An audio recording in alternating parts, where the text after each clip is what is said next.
Si Mula Nasreddin, na kilala rin bilang Mulang Nasreddin, ay isa sa mga pinakakilalang tagapagkwento ng katatawanan sa kanilang bansa.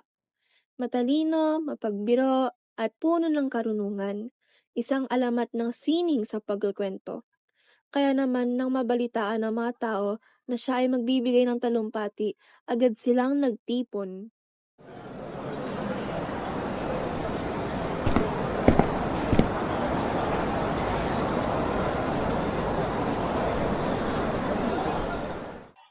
Mga kaibigan, alam nyo ba ang aking sasabihin? Hindi!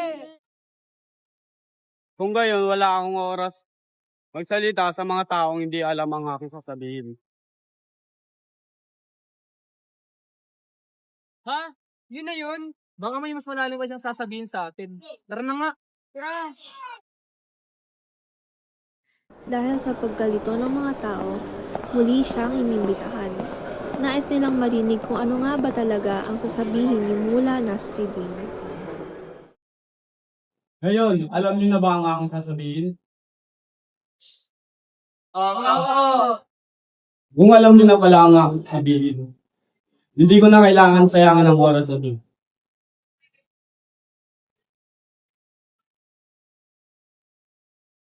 Ano ba naman to?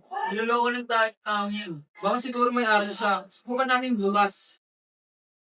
Sa ikatlong pagkakataon, nagbalik si Mula Nasreddin. Ngayon, pinaghahandaan na ng mga tao ang kanilang sagot. Ngayon mga kaibigan, alam nyo na ba ang aking sasabihin? Hindi. Oo! Magaling! Kung alam nyo na ang aking sasabihin, sabihan nyo ang mga hindi nakakaalam.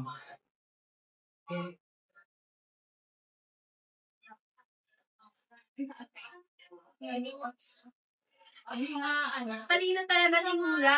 Hindi mo tayo direktang tinuruan. Tinuruan tayo kung paano tayo magtulungan. At mula noon, naalala ng mga tao hindi lang ang kanyang mga biro, kundi ang aral na iniwan niya, na minsan ang karunungan ay hindi kailangang ipilit. Sapat na ang magbahagi at magtulungan sa pagkatuto.